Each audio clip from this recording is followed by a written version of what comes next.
Welcome back to AC's Make and Repair. It's been a few weeks since I did a video, but I've done something today that I wanted to do for a long time. And that was make some sort of storage system for my router bits.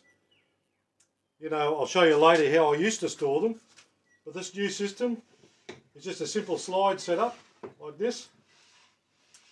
I've been thinking about how I'm going to do it for a while, and I thought of this idea, and then lo and behold, I went online and a lot of people have done the same setup. So they must be all geniuses too. But so this is what I've done over the past few days, just off and on when I've had the chance, in between other stuff I've had to do. So I'm going to go through today and just show you quickly, simply, how I made this. It did take a little bit of time. It is fairly simple to make, but it did take a bit of time. And it stores quite a large number of router bits. The bottom drawer's got all my spanners and template guides and things like that.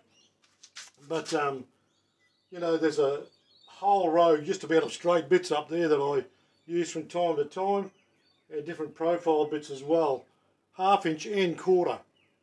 And some collets, etc. And some joining bits and that. Look, at holes probably, I forget, I worked out how many bits it does hole. You'll see that through the video. It's quite a large amount, it's probably over 200 bits. And I probably should have made another shelf because literally I've nearly run out of holes. I didn't realise I had so many bits. There's a lot of double ups in here. I'd like to know how many 1/2 inch straight router bits I've got.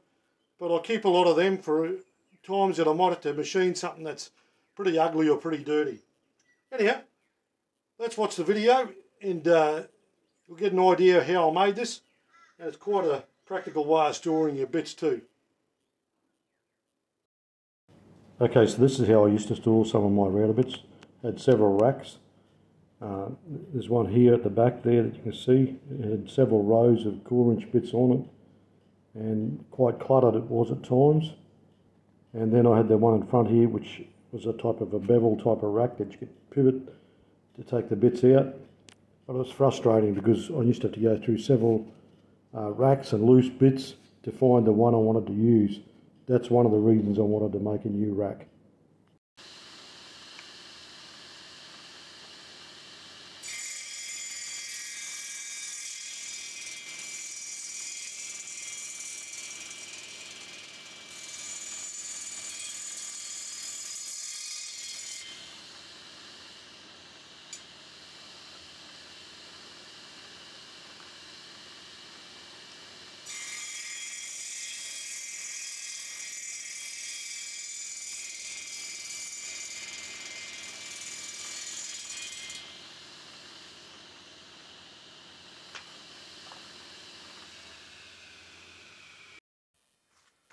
Okay, so I've dressed some rough sawn.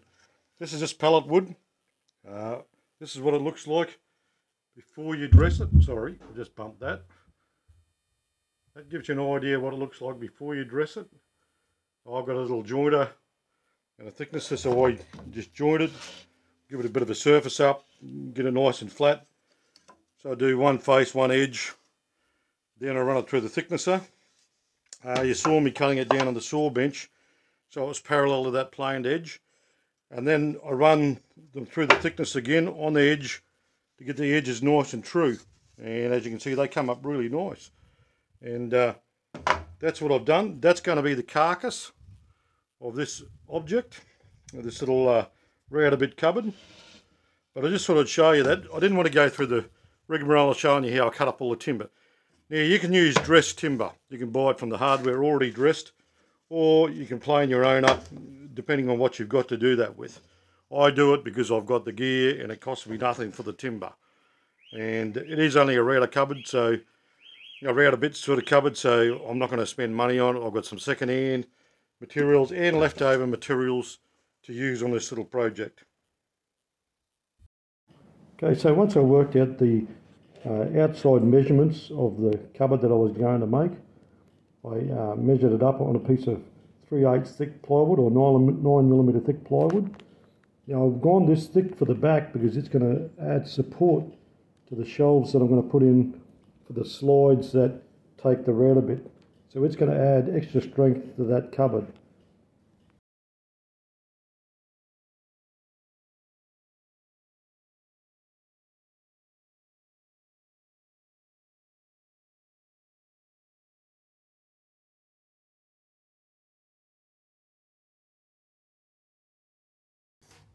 So these are my carcass boards that I machined the other day, and I finally got back to this job now.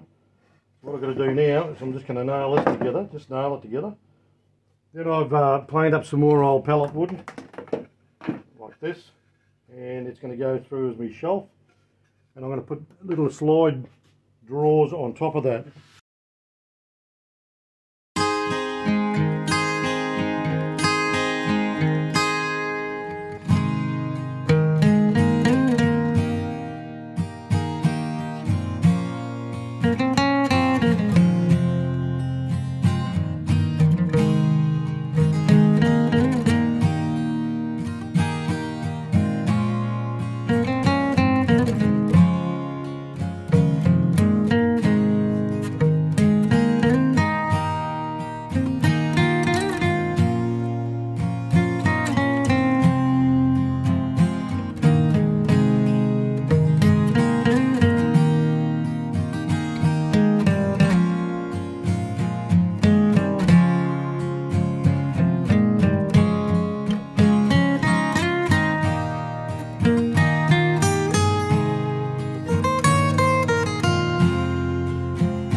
This is going to be the top of my shelf, this is going to be the base, and I'm going to mark out the shelf where they go on in relation to this.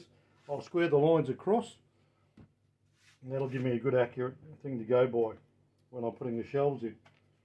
I'll also screw them from behind the shelves too. They're actually a heavier shelf. These are 20 millimeters. These sides are running about 16, 17, but I wanted heavier shelves. Probably a bit of an overkill, but doesn't matter. So they go on there, they go about different spacings, from bigger at the bottom for bigger bits, then smaller at the top for smaller 1/4 inch bits, and shorter 1/4 inch bits. So I'll go through them and do them now too.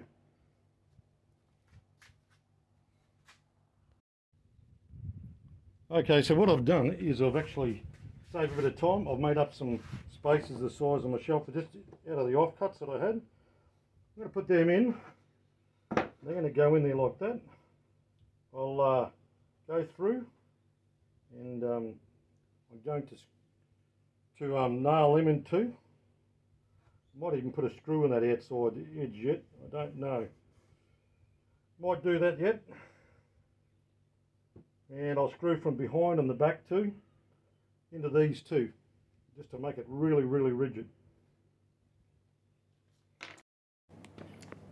Okay, so here I'm using the spaces that I made up, the size of the shelf cap that I wanted. I will put a screw in this end where my hand is to screw from this end. I'm going to use trim screws which are a smaller head. That way I can flush them and it looks nice and neat when it's finished. Once I've put all the spaces at this end and screwed this end, I will move the spaces to the other end, then screw from behind the shelves, and that will make it nice and uniform.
Right, that's all that side. All I have to do now is do this other side and screw it from behind, and that's done.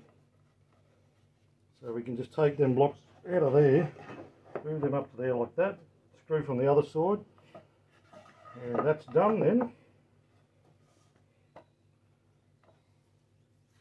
So I'll go through and do that. Now I'm not going to glue the back of it because we've got to put a heap of screws in the back from behind to make it far more substantial.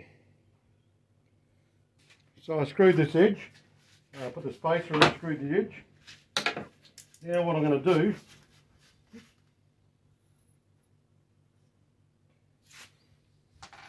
just rule a line through where these screws are to go. And that gives me a centre mark for the centre of the shaft to screw all the back screws in.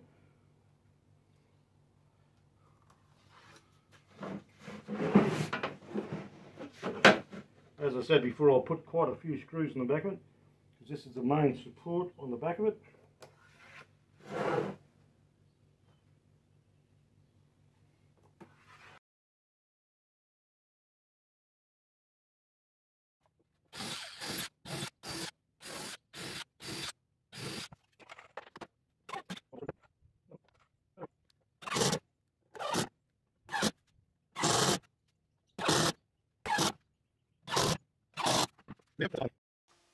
Okay, so I've got the carcass done. What I'm going to do now is we've got this sheet of Perspex. It was an old sheet I had. It had the clear coat on either side, the thin film of plastic on either side. It was fairly stuck. It took me a while to get it off. Me and my wife picked it off by hands, the protective coating that they have on them. I have one square edge. It's a little bit oversized. I actually made this shelf to suit this piece of Perspex. Or polycarbonate, some of you guys might call it, depending on where you are in the world. It's a PVC, clear PVC. So what I'm going to do is I'm going to run some screws along here. They're little 6-gauge pan heads. I don't know if you can see that, but that's it there. Just have a look to see if you can see that. Yeah, there you go. A little 6-gauge pan head. So I'm going to run some back here. What I'm going to do is keep it away from the edge, and then I'm going to run a 45-degree bevel on the very extreme with just a trim router. It's to trim that sheeting. So that's what we're up to now. So I'm going to screw that down right up to near the edge, just leaving enough room to run the 45-degree bevel.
Just put a bit of masking tape on here. This will resist a bit of scratching.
So after I run the router over it, put the 45-degree chamfer bit in it, and trimmed it back flush with the nice sides of the carcass, I went through and I just gave it a light sand, just to take any of the sharp burrs off, and just to smooth off that nice edge there.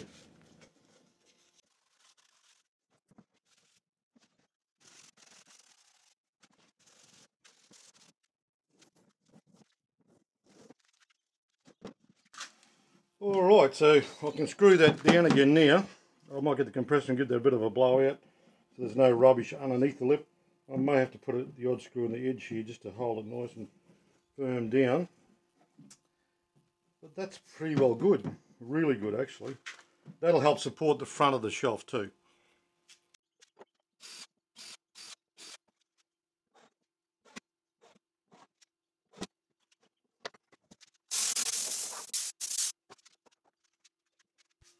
Okay, so here we have our cabinet.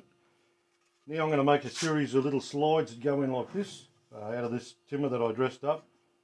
They're going to go in. I'm going to have a drawer front on it. So it's just going to be basically an L shape with a little pull. I'll make a little customised timber pull up on the front of it. See if it'll go through just short of the end there in case a bit of rubbish gets stuck behind it. It'll be able to still go tight against the end. So I'll do them. The bottom one is going to be a drawer to hold spanners, etc. and things like that, and collets, etc. Okay, so now I'll go through and I'll cut these down.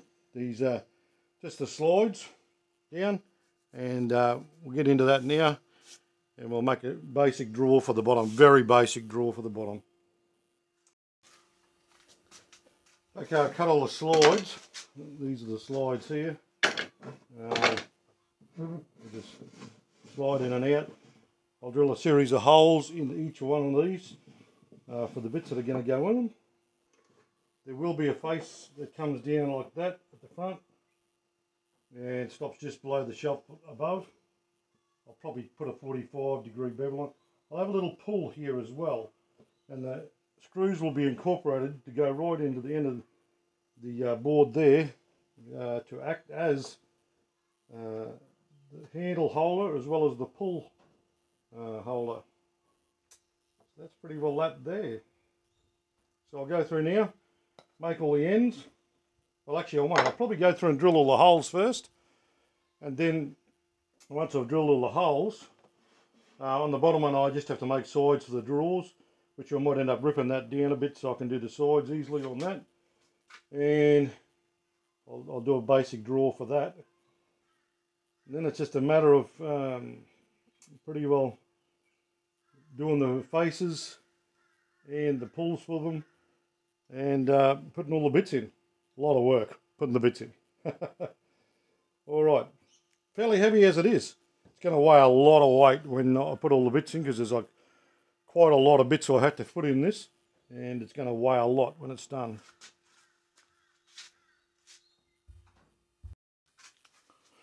Alright, now we're on to drilling the holes. What I've done is I've put my line spacing where I want the bits to be drilled, the holes to be drilled for the bits. In my case, this is for the 1/4 inch router bits. So I've made them 25mm or 1 inch apart, the rows, and the bit spacing is 1 inch apart too. Now I could have staggered them if I wanted to, and that would have been quite easy to do that. However, I went this way, and I think it'll be fine, and I'll show you why. Because I've got this set up like this already. This is an old setup. I don't know if you can see that. Hang on one sec, I'll just get a better view of that. And it's 3 rows, and they're actually closer than 1 inch apart. They're about 7/8 apart, or 22mm apart. And look, a lot of the 1/4 bits are small bits. The next drawer, so I'm going to do 2 drawers for 1/4 inch, and I'm going to do 2 for 1/2 inch bits. So the next row I'll make bigger spacing for 1/4 inch bits that are bigger in diameter. On the next row I might even stagger them. So I'm going to go through now, set up and start drilling these holes. And There's a video on how to make this drill press table, also on how to use it for directional for spacing, multiple rows and multiple repetitive drilling procedures. So if you want to watch that, that's back in my playlist there, and it'll be there for you to look at if you want to have a look at that too.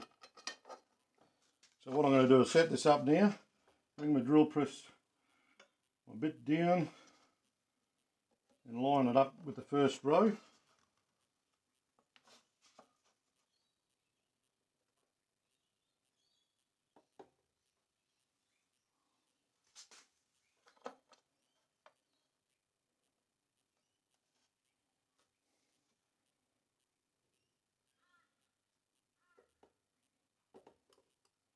And that's spot on, so I'll clamp that down there. And what that does is it keeps the distance from the fence to that first row equal. I'm going to go through and drill them all the same depth now. I'll drill the first hole, set the depth gauge so I can't drill past that point too. I'll do that now.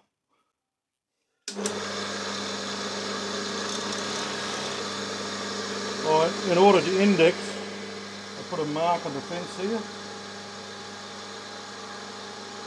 and it lines up with each corresponding mark. Now because my fence is on an angle, every row that indexing mark will be different, so I'll have to make a new one for this row and a new one for this row.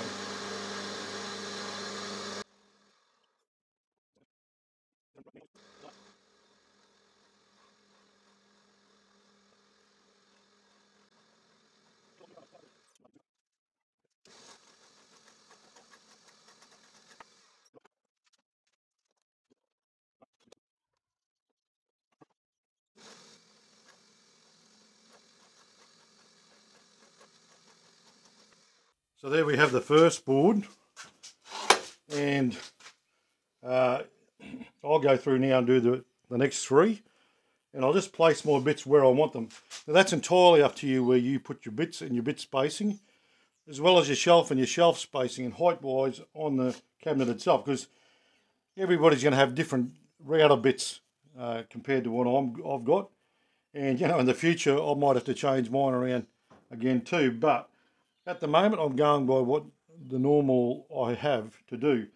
So I'll drill these ones. I'll go and drill another one now. It'll be bigger spacing on the second draw for the 1/4 inch, and then I'll go and do the 1/2 inch, and it'll be similar too, where it'll be smaller spacing on the first draw and a bigger spacing on the bigger draw for bigger diameter bits.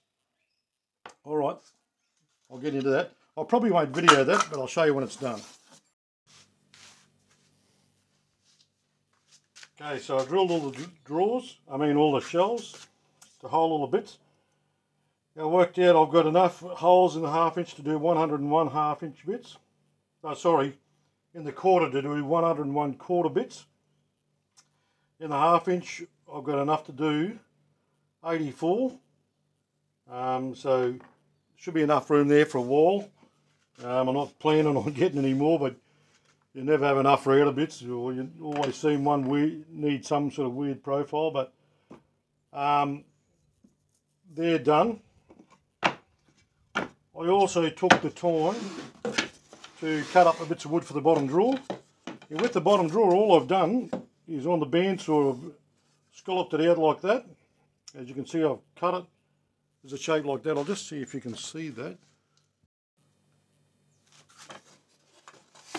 Okay, so I've made that base like I showed you. I've also made two sides, one for either side there like that, and end to go in there like that. So I'm going to go ahead and glue that together now. I'm just going to brad nail it together, and I've cut it down so it'll fit in there, and gives me a bit of a viewing angle to see in the bottom drawer there too. I'm not going to make it so deep, so we'll go ahead and do that now. Then we'll glue it and nail it together.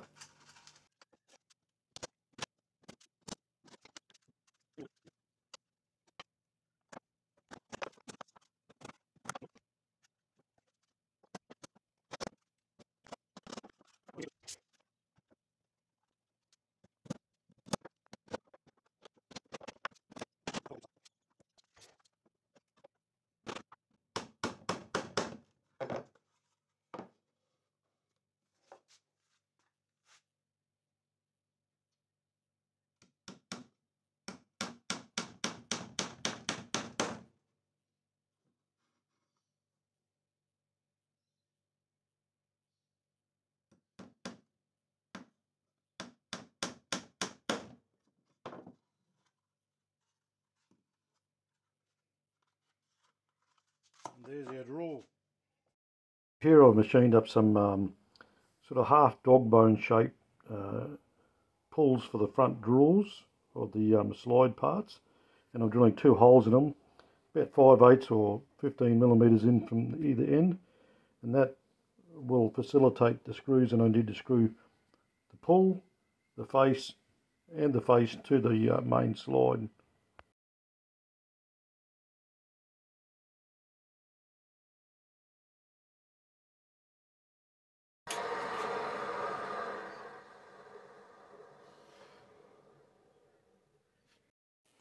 Okay, so what I'm trying to do, this is a front of one of the drawers, and this is the handle on one of the drawers. Now what I've done is set it up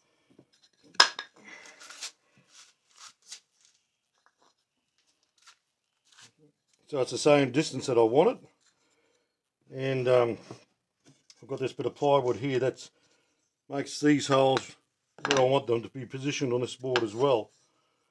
So I want to screw all 3 pieces together in one go. So what I do is I line them up. I've got a centre mark at the back.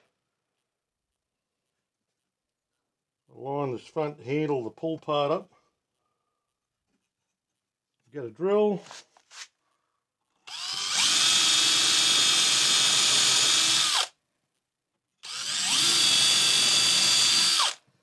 And once I do that, I take away the handle because I've actually got to drill that one there a little bit deeper because the drill's not long enough.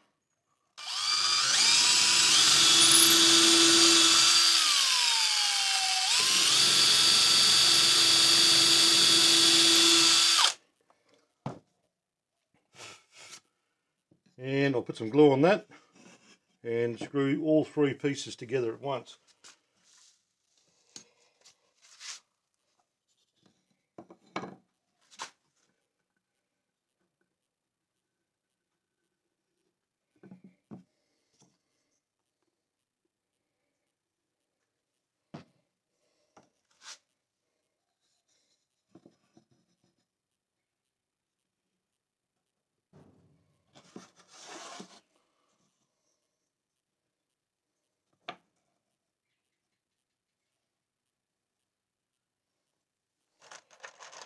Fairly large screws to do what I want them to do.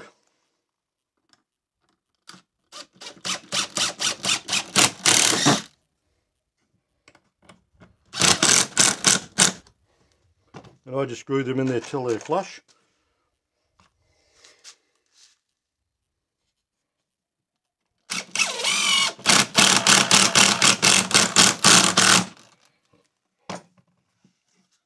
There you have your finished drawer full.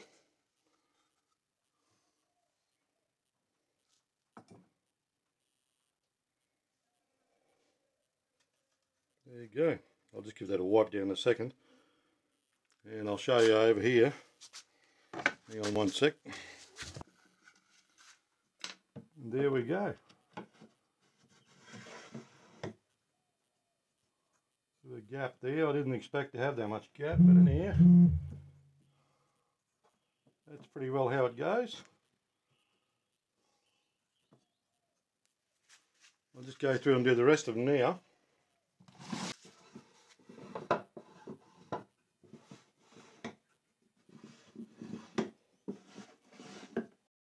I just used strapping to hang the cupboard, otherwise I would have had to remove the clear sheeting to hang the cupboard through the back. Well, here you can see I filled the drawer with spanners, template guides, inserts for the base of routers, grub screws, thumb screws, things like that for adjustment. Bearings, router bearings, things like that too, and collets, etc. Got quite a few there. Probably could have made a bigger drawer. Didn't realise I had so much of this sort of stuff.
Thanks for joining me as you watched how I made this router storage system up. It was a thing I wanted to do for a long time. I'm grateful you guys come along and watched how I did it. Look, if you haven't subscribed, by all means subscribe. Look, share me with your friends. Somebody else might want to do something like this. Like I said, I thought this was my idea until I went online and realised there was a lot of other people that did the same sort of setup. Quite amazing. Maybe I saw it years ago and it sort of stuck in my brain, in my subliminal conscious, as they say. But yeah, it's a good idea because you can see the bits you've got. It's just thin PVC, clear PVC plastic, or Perspex, we call it here in Australia. And that supports the front of the shelf too. There's actually quite a lot of weight in that shelf too, by the way. I'd hate to think how much that weighs. It's quite a lot. Anyhow, look, give us a thumbs up if you wouldn't mind, if you liked the video. And I'll catch you on the next one. Bye for now.